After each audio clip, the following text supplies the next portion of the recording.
संयुक्तं नित्यं ध्यायन्ति योगिनः कामदं मोक्षदं चैव तस्मै ओंकार प्रणव नाद बिंदु कళ अतीत नाद शांत स्थिति ओम नादం బిందు కళ ఆ కళ దగ్గరికి మళ్ళీ రెండు మళ్ళీ శాంతం ఆ శాంత స్థితి రావాలంటే ధ్యానంలోకి వెళ్ళిపోతుంది ఓంకారం పంచ ప్రణవ లక్షణాలు ఉంటుంది లలితాసనంలో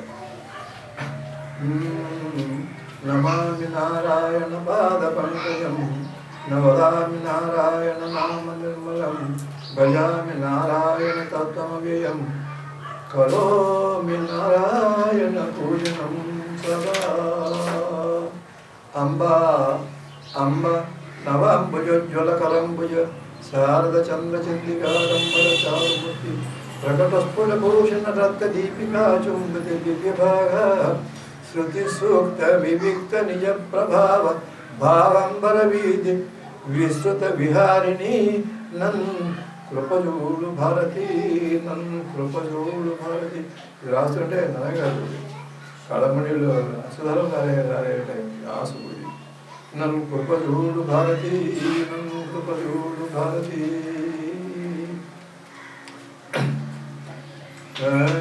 విశాల నేత్రే చ విశాల దృష్టిం విశాల హృదయం చ విశాల భావం విజ్ఞాన విశాల విజ్ఞాన సమన్వయం చ వివేకానంద మౌలిం మనసా నమస్కారం to thanks Himalayan masters your lotus feet.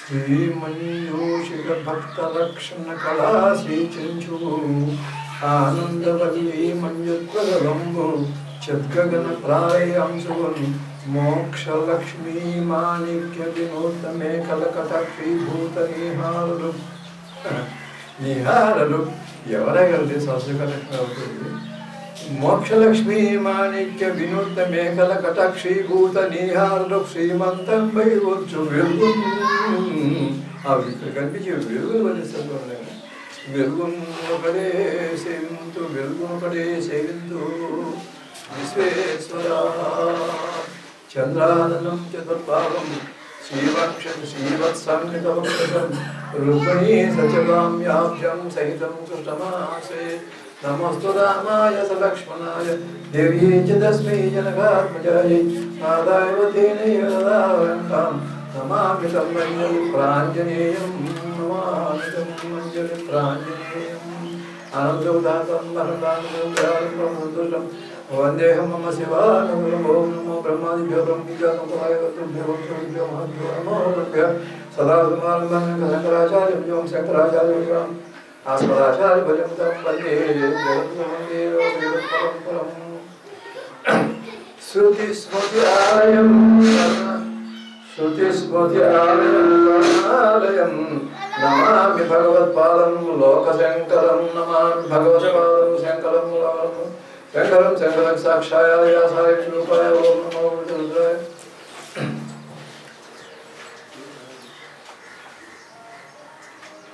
స్వాములందరికీ Subhananda పూర్వక ముద్రా సహిత ఆశీస్సులు.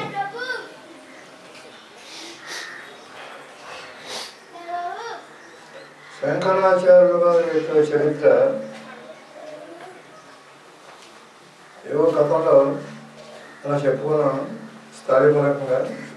ఇవాళ విజయం చెప్పుకునే ముందు ఉద్ఘాతంగా అసలు శంకరాచార్యుల గురించి అవతారంలో ఏంటి ఏమిటి ఆ కథ, రామావతారంలో ఏం చేశారు, కృష్ణావతారంలో ఏం చేశారు, ఎంతమంది రాక్షసాలు జరిగింది, ఎంత రోజులు జరిగింది, 18 లక్షల సైన్యంలో 3-5 మిగిలిన అంటే భూభారం అంతా. అలాగే ఇప్పుడే వికృతాకారం కలిసిన అవతారం కాదు, ఆధ్యాత్మికంగా ఉంది, సామాజికంగా ఉంది, రాజకీయంగా ఉంది, ఇలా ఉంది. అంచేత శంకర వారి గురించి 2 మాటలు మాట్లాడుతుంది. ఆనాడు శంకరాచార్యుల వారు చెప్పుకున్న పరిస్థితి, సామాజిక పరిస్థితి ఏమిటి, ఇవాళ రాజకీయ పరిస్థితి పుష్టివేదో చాలా పడిపోయిందో అలా ఆనాడు సామాజిక పరిస్థితి కూడిపోయింది. మన సంబంధమైన పరిస్థితి కూడిపోయింది. ఇవాళ రాజకీయం అలా పుష్టివేదో పెరిగి కదా కూడిపోయింది, అలా కూడిపోయింది. ఎవరో ఏం చేయలేము. ఇంకా ఆయన వచ్చుకున్నారు. ఏదో కాలం చేయకపోతే షిఫ్ట్ చేసి కట్ చేసి ఆలోచిస్తాడు డాక్టర్. ఈ మొత్తం అంతా కట్ చేయదే ఉంది. తర్వాత అంటాడు అంగవ్రాతములు చికిత్స కంపు ఖండించి శేషంగ శ్రేణిక రక్ష సేజుప్రియ యజ్ఞం కులద్రోహిం కేశవపక్షపాతి వీడిని అంగవ్రాతం అంగసంగలు వంగ తీసేసేలాగో వీడు తీసేసి నా కులం రక్షించుకుంటా అన్నాడు. ఇప్పుడు ఒక అంగం చేయడం కాదు, మొత్తం పైకి కూడిపోయింది కనుక మొత్తం వ్యవస్థ తీసిపాలి. అది ఆయన చేయాలి, ఎవరో చేయాల్సిందేం లేదు. శంకర్లో వేదమత స్థాపనకు వచ్చిన వైదికములైనటువంటి సాంఖ్యం, యోగం, న్యాయం, వైశేషికం, మీమాంస ఇవన్నీ శాస్త్రాలు. ఈ శాస్త్రాల యొక్క పరమావధి ఏంటంటే మోక్షం. ఇది వేదాంత శాస్త్రం. కానీ వేదాంత శాస్త్రంగా ప్రతిష్ఠించారు వీటిని. అందుకని సాంఖ్య, యోగ, న్యాయ, వైశేషిక, మీమాంస శాస్త్రాలు. అంటే ఈ శాస్త్రాన్ని ఇవన్నీ కలిపితే వేదాంత శాస్త్రం. ఆ రోజుల్లో కానీ ఈ రోజుల్లో కానీ విషయగ్రహం చెప్తూ ఈ మాట్లాడేవాడు ఒకరు, అనుభవం ఒకరు కూడా తోచిన వాకులు కూడా చెప్పడానికి సందేహించున్నాం. ఈ శాస్త్రాలు ఈ రోజుల్లో కానీ ఆ రోజుల్లో కానీ చదువుకున్న వారు ఎంతమంది ఉన్నారు? 2-3 రోజుల నుంచి వైశాఖ పంచమి శంకరాచార్య గురించి చాలామంది మహనీయులు, పీఠాధిపతులు, శాస్త్రబుద్ధులు చాలా విషయాలు చెప్తున్నారు. ఇవాళ నానోటి కూడా ఈ యోగ సంబంధమైనటువంటి విద్యా అవలంబకులు, మార్గదర్శకులు నానోటి కూడా ముందు పోసుకోండి శంకరాచార్య గురించి. సామాన్య ప్రజానికానికి అసలు అద్వైత సిద్ధాంతం గురించి ఏం చెప్పగలండి? ఎవరు చెప్పగలం? అక్కడ విషయం అది ఇక్కడ వరకు చెప్పాలి. అలాగే అద్వైత శాస్త్రం ఏం చెప్పాలంటే ఈ రోజుల్లో కూడా సకల శాస్త్రాలని అధ్యయనం చేసి సవ్యంగా బ్రహ్మానందంలో నిమగ్నమైన మహాపురుషులు కూడా జనసామాన్యాన్ని ఉద్దేశించి ప్రసంగించాలి అనుకుంటే భక్తి గురించి కదా ప్రసంగించాలి. ఇంకా అంతగానే ఉంది. అలా చేశాడు, ఇలా చేశాడు. భక్తి కింద కూర్చోకూడదు, కింద ఎప్పుడూ కూర్చోకూడదు.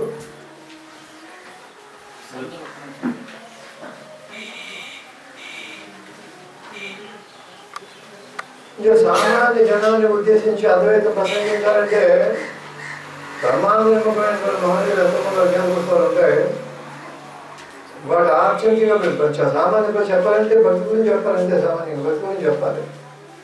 భక్తి కింద కలవదేహో వలసలో వస్తుంది. భక్తికి ఏం చెప్పాలి? భక్తి గురించి ఎంత మహత్వం చేయాలి శంకరాచార్య గారు ఇదే. కానీ వీటి ఆత్యంతగా ప్రయోజనం ఏమిటయ్యా అంటే మోక్షం. ఇంకా మోక్షం గురించి చెప్పడానికి చెప్పేదేం లేదు, చేయడమే. చెప్పేదే లేదని చేయడమే. కనుక శంకరాచార్య వారు పరమ దయాళువు అయినా వచ్చేదాని వాళ్ళందరూ మాట్లాడని వాళ్ళందరూ వ్యాఖ్యానం ఎక్కువైపోయింది. కాలం యొక్క క్రీడ మాస్టర్ అద్వైతం నాకు నచ్చలేదు. అందుకని విశిష్టాద్వైతం వెళ్ళాను. ఏటో యువకులు చెప్తారని ఈ నాలిక పాడు చేసుకుంటున్నారు. ఆ మహాపురుషుడు నవ్వుకుని జాలి పడతారు. పరమదయాడు అయినటువంటి భగవత్పాదులు అంటే శంకరాచార్యుల అర్థం భగవంతుడి యొక్క పాదం సమానమే. భగవత్పాదు గారు సామాన్య ప్రజల మీద దృష్టి మళ్లించాడు. అక్కడ మాత్రం సామాన్యునికి ఎలా చెప్పాలంటే అయితే ఆనాడు ఉండేటువంటి సమాజం పరిస్థితి ఏంటి, ఎలా ఉంది ఆనాడు పరిస్థితి? ఆ రోజుల్లో ఆస్తికత అంటే భగవంతుడు ఉన్నాడు అనే భావం వెలుగుతలేదు.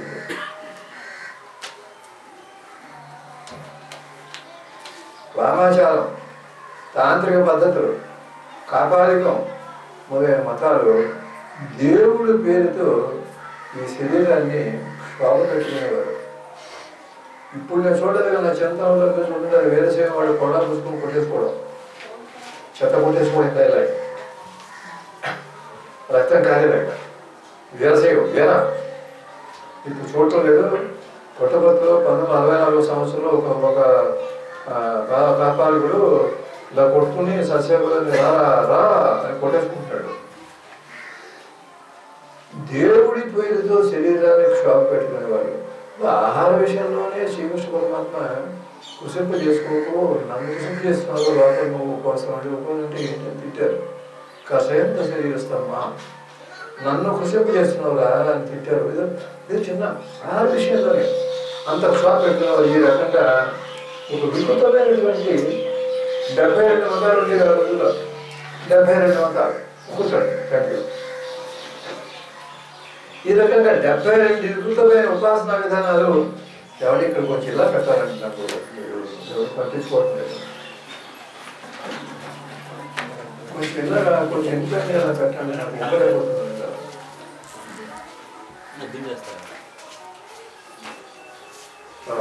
కూర్చోండి. ఈ రకంగా 72 ఉపాసనా విధానాలు అన్ని వికృత విధానాలు అవి హిందూ మతం పేరుతో చాలా మంది అవుతున్నాయి. ఇది యాత్ర విధి చేస్తున్నకి మంచి అవకాశం, బోధడానికి మంచి అవకాశం ఉంటుంది. ఎవరికి వాళ్ళు ఆచరించేదే పరమోత్తమం. అదే ఇవాళ ఉంది, ఆనాడే కాదు ఇవాళ ఉంది. వాళ్ళ గురువే గురువు, వాళ్ళ మార్గమే మార్గం. మిగిలిన యోగ మార్గాలన్నీ అడుగుతూ పోవలసిందే. వాడే మోక్షానికి వెళ్తారు, వాళ్ళ నుంచి అడుగుకోవడానికి వెళ్ళేవాడు. అటువంటి ఉన్నాయి ఇవాళ కూడా పేరు. కానీ ఒకవేళ వేద విరుద్ధం అయితే వేద విరుద్ధం అనుకుంటుంది, మా వేద ప్రమాణం కాదు. అది అదొకస్తాను. ఈరోజు నా మాటలు చెప్తున్నానంటే వేద విరుద్ధం అని చెప్పేవాడు చెప్తే ఆయనకి కాపాడు విరుద్ధం అంటాడు.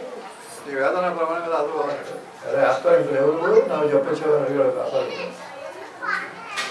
సరే, ప్రమాణం కాదని చెప్పుకోవడం మొదలు పెట్టడానికి కూడా శంకించిన భగవత్పాల్ గారు ఈ ఉపాసనా పద్ధతులన్నీ పరిశీలించి వీటన్నింటినీ 72 ఉపాసనా విధానాన్ని 6 గంటలు గుర్తించారు. జాగ్రత్తగా చేయండి. ఇవన్నీ మీకు తెలియవని నేను అనుకోను. ఏం తెలిసినా ఏం తెలియకపోయినా సాధన చేసిన తర్వాత కాస్త ఇటువంటి మగరమైన వాక్యాలు మనం ఉద్ధరించే మాటలు కావాలి. తత్వం వచ్చుకుంటే వాళ్ళలో ఒక నయా పైసా మనలో ప్రవేశిస్తా సద్గుణ సంపద. ఇవన్నీ వింటే వినొచ్చు కాగా మళ్ళీ మనం చేయాలి. ఏమైనా తెలియబడే వరకు ఏమైనా విన్నట్టే లెక్క. 6 పద్ధతులుగా మార్చారు. అందుకని షట్ అంటే 6, షణ్మత స్థాపనాచార్య అనే బిరుదు ఇచ్చారు. షణ్మత స్థాపన 72 ఉపాసన విధానం. శైవం, వైష్ణవం, గణాపత్యం, గణపత్యం, శాక్తం, కాపాలికం, సౌరం, కౌమారం, ఇలాగా 6 రకాల్లో కొన్ని దూష్యమైనవి వేద విరుద్ధులని చేరాయి. ఆ చేరిని తీసేసి అది ఏకంగా వేద సంబంధమైనది ఏమి ఉంచాలో ఉంచి ఆ మిగిలిన ఉపాసనలు పక్కగా తోసేశారు. ఇంకా చెప్తే ఇక్కడ ఐదులు చాలా ఉన్నాయి. అంటే లోటు ఉపాసనకి మచ్చపడి మొదలు వచ్చి ఇంత మచ్చది కదా అని పడుపాలిస్తామండి, అది కోసుకుంటాం తింటాం. అలాగా మచ్చలు వాటివి వేద విరుద్ధమైనవి అనేకమైన కొందరు బాగా అడ్డంగా తిని ఇంక తీరుబడి నుండి గోడ పని చేయక బాగా ప్రజలను దోసుకోవడానికి చెట్టు కింద కూర్చొని ఆనాడు కూడా కొత్త ప్రవేశపెట్టేశారండి. ఎవరిని ఉద్దేశించి అయింది తప్పలేదు. ఉండడానికి వాస్తవాన్ని చెప్పండి. ఒక సాంప్రదాయం ఉంది, ఇక్కడ కాల్చుకోవడం. ఇది వేద వెళ్తాం. ఒళ్ళు కాల్చుకోవడం ఏంటి? ఎందుకు కాల్చుకుంటాం? ఎక్కడి నుంచి వచ్చింది ఇది? అది గొప్ప డైరెక్ట్గా మేము పరమేశ్వర భవన్ నుంచో వచ్చామంటాం. కాల్చుకోవడం ఒళ్ళు చక్రాంకితాలతో. శైవ, వైష్ణవ, గణపతి ఇన్ని ఏం చేశారంటే ఎక్కడెక్కడ ఏ ప్రాంతంలో ఆ ఉపాసన ఉందో అక్కడ అందరినీ రమ్మన్నారండి. అది పద్ధతి ఉద్ధరణ అంటే. ఆనాటి పండితులందరూ ఆ మతావళికులు అందరినీ ఒక మీటింగ్ పెట్టి ఒక గుళ్ళో మాట్లాడుకుని తప్పు, ఇది కాదు అని అసలైన ఉపాసన విధానం చెప్పి అలా ఒక్కొక్క చోటికి వెళుతూ ఉండేవారు. ఒక్కొక్క చోటికి వెళుతూ ఉండేవారు. అలా ఆసేది హిమాచలం తిరిగారు. కాలి నడక ఇప్పుడు ఇది అద్వైతమైనటువంటి ఉపాసనా పద్ధతి సూచించినప్పుడు ఆయన ఏమన్నారంటే ఇష్టదైవానికి ప్రధానంగా ఉంచుకొని మిగిలినవన్నీ అంగదేవతలుగా ఉంచుకోండి. ప్రధానంగా పరమేశ్వర ఉపాసన ఉంది, దాని చుట్టూ మనం ఉంచుకోండి. ఎలా అదే పంచాయతన పూజ భద్రం మన తాత కుటుంబాలు మన తాత కూడా పంచాయతనం ఉండేది.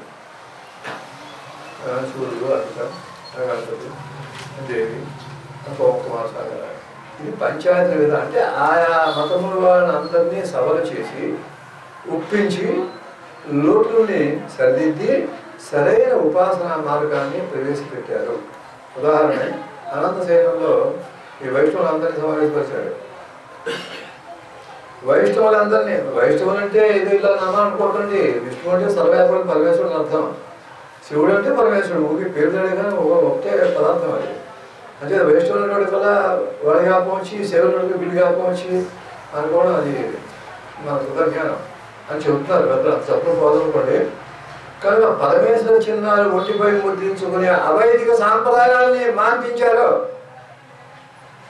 తులసిమాలలో గోపీచందం ధారణ చేస్తారు, ఉంచమన్నారు. అది ఉంచుకోండి అన్నారు. అవి ఉంచుకొని ఇవి తీసేమన్నారు. అలా ప్రతి సాంప్రదాయాన్ని దిద్దారు. అలాగే ఉజ్జయినిలో కూడా ఉండిపోతుంది. ఉజ్జయినిలో ఎవరుగా పోస్తారు మీకు? భోజ మహారాజు గారు, కాళిదాసు, ఆ నవచక్రవర్తులు, వరాహులు, ఉత్తర నాయకులు అందరూ వ్యాపం వచ్చి ఒళ్ళు పోగుతుంది ఉజ్జయినిలో. అలాగే ఉజ్జయిని రామేశ్వరంలో శాస్త్ర మతం శైవ సంబంధమైన అనుయాయులందరినీ కూడా సమావేశపరిచి వామాచార పద్ధతుల్ని అవైదిక తంత్రాల్ని నిరోధించారు. వాళ్ళందరూ ఒప్పుకున్నారు. శంకరుల వారు తమ ఆచార్య పరంపరలో వీళ్ళు కూడా చేర్చుకున్నారు. వాళ్ళ మతమౌఢ్యాన్ని పక్కనెట్టి వివేకవంతులే శంకరాచార్య వారు కూడా వాళ్ళ ఆచార్యుల పట్టు ఈయన కూడా ఉంచుకున్నారు. అన్నిటికన్నా ముఖ్యం ఏంటంటే వీరందరి చేత వేద ప్రామాణ్యాన్ని ఒప్పించారు. ప్రమాణంతో వేదమే. వేదం మాట్లాడితే వేద ప్రమాణం. వేదానికి ప్రమాణం ఆడకూడదు. వేదం ప్రమాణం అంటే మాట్లాడడానికి వీల్లేదు. ఇంకా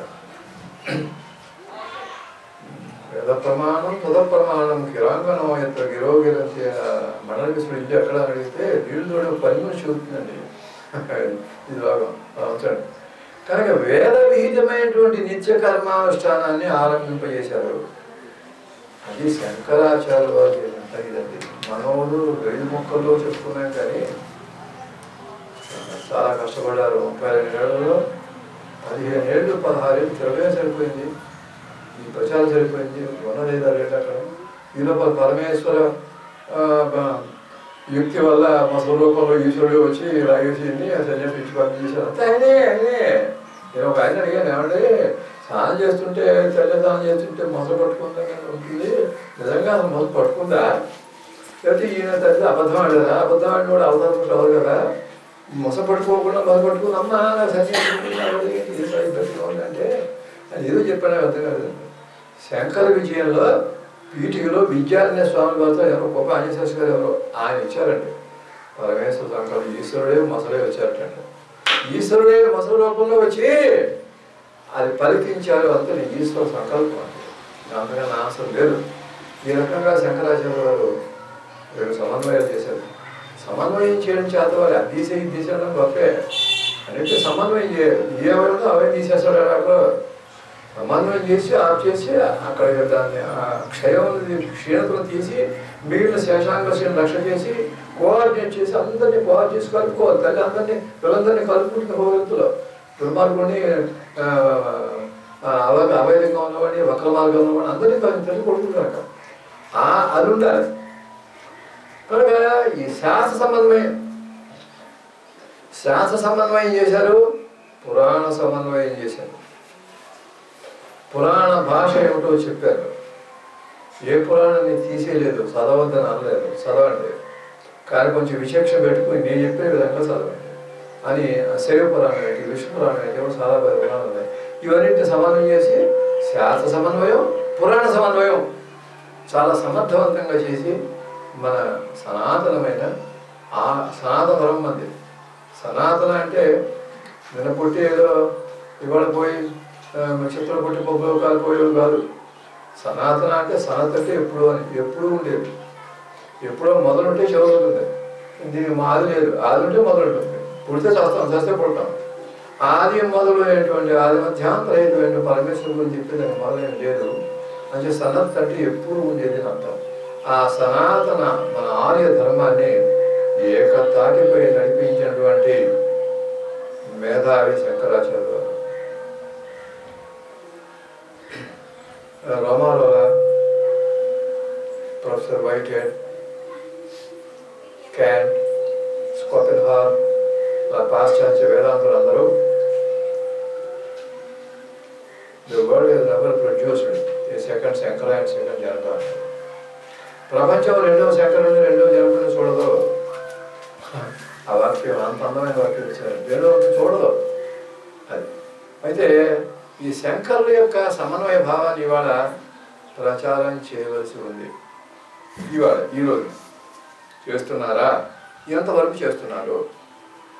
ఒక విషయం, శివాలయానికి వెళ్ళేస్తే స్నానం చేయాలి అంటుంది ఒక పద్ధతి. ఒకడు శివాలయానికి వెళ్ళొస్తే స్నానం చేసి అప్పుడు రావటంటే అంత దృశ్యం అది శివభజన. శివాలయం వెళ్ళొస్తే స్నానం చేయాలి, శివశబ్దాన్ని ఉచ్చరించడానికే తడపడాయించేటువంటి ఈ రోజుల్లో ఆంధ్రదేశంలో శంకరాచార్య వారి సమన్వయ భావాన్ని ప్రజలందరికీ ఇంపు చెప్పాల్సిన బాధ్యత ఇవాళ ఉంది. శంకర్ పేరు చెప్తే ఈ నాలుగు మీద క్యాన్సర్ వచ్చి చచ్చిపోవాలనుకుని ఏం లేదు. మా బాబాయ్ శంకర్ పేరు అతడమే, శంకర్ నోటి పేరు రావడమే అంత తుచ్చమైన పేరు. అవును క్షమించుగాక. శివశబ్దాన్ని ఉచ్చరించడానికి తటపటాయిస్తున్న ఆచార్యులు మన ఆంధ్రప్రదేశ్లో శంకర్ వారి సమన్వయ భావాన్ని ప్రజలు ఇప్పు చెప్తున్నారా? ఏదో శంకర జయంతి రోజు ఆ పీఠాధిపతి ఈ పీఠాధిపతి ముక్కలు మళ్ళీ వెళ్ళిపోవడం కాదండి. చేస్తున్నారా? ఎలా ఏం చేయమని చెప్పారు వివేకానంద గారు? దేశం గుడిసెలో ఉంది, గుడిసెలోకి వెళ్ళంటున్నారు. చాలు. దేశం ఎక్కడ ఉంది? గుడిసెల్లో ఉంది, గుడిసెల్లో వెళ్ళి ప్రచారం చేస్తున్నారా? ఇవాళ ఎవరైనా హేతువాదిగా కూడా పేరెట్టేస్తాం వాళ్ళ పేర్లు. పీఠాధిపతులు అందరూ ఏం చేస్తారు? ఇంటెలిజెన్స్ ఏం చేస్తారు? శంకరాచార్య వారి కాలంలో ఏదో శంకరాచార్య జయంతి ఏదో చేసి పెంచుకుంటే అయిపోయింది. ఆయన మళ్ళీ వెళ్ళడానికి ఇంక మళ్ళీ చూడలేదు మనకి. చేస్తున్నారా ఎవరైనా అని అడిగితే సమాధానం ఎవరు లేదండి. ఏదో చెప్తావు వేరే సమాధానం. ఏం చేస్తున్నారు? వివేకానంద గారు ఏం చెప్పింది ఏం చేస్తున్నారు? చేస్తుంటే ఇంత అర్థాన్ని అల్లకల్లోలంగా ఎందుకుంది? ప్రచారం అంటే ఏంటి? ఒకరితో మహాస్వామి, శంకర స్వాములు, వాళ్ళు విజయానంద స్వాములు, శంకర పీఠాధిపతి, ఏవో స్వాములు పేర్లన్నీ ఇవ్వడం కూడా ఇవాళ అనేకమైన కారణాలు వల్ల జుగుప్సుగా తయారైన సంఘాల్లో. కారణం ఏంటంటే ఆచరణ లేక ప్రసిద్ధం లోపల వాయువుని చెల్లింపజేసి ప్రభుడి స్థానంలో పెట్టి ఆ పరబ్రహ్మ స్వరూపంలో అద్వైత స్థానంలో లీనమయ్యి అప్పుడు వాడు కళ్ళు తెలిస్తే కన్ను పడిన చోట జ్ఞానం వెలుగుస్తుంది. అదే నిజమైన ప్రకారం. ఎంతమంది ఉన్నారా? ఎన్ని వందల మంది ఉన్నా, ఎన్ని వేల మంది ఉన్నారా? చిట్టా రాసిపోవడం కాదండి. చిట్టా రాసేసుకోవడం కాదు, మొత్తం అయిపోయినంతా. ఆ మార్గంలో ఎంతమంది శరణాగతి అయిపోయి, ఎంతమంది డివోట్ అయిపోయి ప్రాణత్యాగం చేసినట్టుగా దానికి అంకితం అయిపోయి వారి ద్వారా అందరూ ఉద్ధరింపబడాలి అనేటువంటి వాడు 10 మంది చాలు. 10 మంది చాలు. ఆ 10 మంది 100 అవుతుంది, 100 1000 అవుతుంది. ఆ గులాబీ పువ్వు సౌరభం ఎలాగైతే పరిమళిస్తుందో అలా పరిమళిస్తుంది. అదే నిజమైన ప్రేమ. చంద్రుడు వెన్నులాగా, గులాబీ పువ్వు ఫ్రాగ్రెన్స్ లాగా చూసొద్దు. అది ఆ ప్రేమ ఇవాళ ఎవరికైనా ఉందా? ఉంటుందా? ప్రతి వాళ్ళకి కీర్తి దొరద, డబ్బు, కీర్తి, ఇంకోటి దాంతో సామాన్య ప్రజానికానికి ఆధ్యాత్మం అంటే ఒక వెగటు కూడా పుట్టిందని చెప్పడానికి నేను జంకట్లేదు. భయం వేస్తుంది. ఏదైనా ఏం పెట్టుకున్నా చాలా మంది చూసాను లేదు చూసా. ఆచరణ ఎక్కడ ఒక్క చోట దెబ్బతినేటప్పటికల్లా అక్కడ అందరినీ చోట పెట్టేస్తుంది. అయింది ఇవాళ. కనుక ప్రజలందరికీ ఈ శుభ సందర్భంగా శంకరాచార్య వారి యొక్క ఆశీస్సులు మనందరికీ కలగాలని ఆయన ఒక ఘట్టము తీసుకుని ఆ ఘట్టాన్ని మన మనసులో పెట్టుకుని దాని సంకల్పంతో శంకరాచార్య గురించి ఊరికే 2 ముక్కలు చెప్పడానికి. ఇంకేంటంటే శంకరాచార్య గారు ప్రచారం చేస్తూ ఉంటే కర్మ మార్గం చెప్పేస్తాను. కర్మమే మోక్షము, కర్మ మార్గం మోక్షం తప్ప జ్ఞాన మార్గం కాదు అని మండల మిశ్రుడు మిశ్రాడు ఆయన అష్టేయుడు. ఆ మిశ్రుడు మండల మిశ్రుడు ఆయన చేయించడానికి వెళ్ళారు. ఒక్కో చోట ఆగితే చాలా ఉంది మనకి కాలంలో. ఆ వారంలో ఆవిడ భార్య ఉభయభారతీదేవి ఆవిడ వచ్చి, అమ్మ నువ్వు సాక్ష్యంగా 300-400 మంది మహాపండితులు సమక్షంలో ఒక వేడి కుర్చీ వేశారు. ఈయన కూర్చున్నారు, సెంట్రల్ వారు కూర్చున్నారు, ఎదురుకుండా ఆయన కూర్చున్నారు, మనమేశ్వరం కూర్చున్నారు. 300 మంది నిశ్శబ్దం. అలా 16 రోజులు జరిగింది. ఎక్కడ ఏమి చోట్ల అప్పుడు ఉభయ భారతి ఆవిడ పేరు, ఇంకా దానికి చాలా ఉందండి. అమ్మ నువ్వు ఉండు, నువ్వు వాగ్దేవి స్వరూపం ఏంటంటే, అమ్మ కాదు, నేను ఇంటి గృహిణి, వచ్చేవాడు పోయేవాడు ఆతిథ్యం ఉంటుంది, మీ వివాదం అంతా నేను ఎక్కడ వెళ్తాను, ఓ పూలమాల నా బతుకు వేస్తాను, పూలమాల వాడి కూడా మొదలెడితే ఊడిపోయినట్టు లెక్క అని పూలమాల బతుకు వేసి దండం పెట్టి వెళ్ళిపోయినాడు. ఈ పూలమాల వాడుతూ ఉంటే నా బతుకు ఉన్నట్టే ఆ స్థితి వచ్చింది. ఈ లోపల ఈ ప్రశ్నలు ఇవన్నీ కూడా చెప్పాలంటే మీకు ఎంత ఉంది, ఎంత మళ్ళీ శంకర జయంతి దాకా 15 రోజులు ఒక మాటలో చెప్పుకుంటే కూడా తనివి తీరినటువంటి సబ్జెక్ట్ ఇది. అయితే అప్పుడు ఆవిడ వచ్చారు. ఇప్పుడు బాగానే ఉంది, జయించాలంటే ఓడిపోయిన వాళ్ళు గెలిచిన వారు మొత్తం తీసుకుంటారు. అప్పుడు ఈయన కొంచెం స్తబ్దత చూపించి సైలెంట్ అయిపోయాడు. అప్పుడు ఉభయ భారతీయ వచ్చారు. నువ్వు సకల శాస్త్రాలు చేయించు బాగానే ఉందని కామశాస్త్రం చేయించలేదు, నువ్వు పుట్టు బ్రహ్మచారి, నేను కామశాస్త్రం కొన్ని ప్రశ్నలు వేస్తాను, సమాధానం చెప్పు అని. ఇవందరికీ తెలిసి ఈ విషయం. అయితే కామశాస్త్రం అంటే ఏమిటి, దాంట్లో ప్రశ్నలే ఉంటాయి.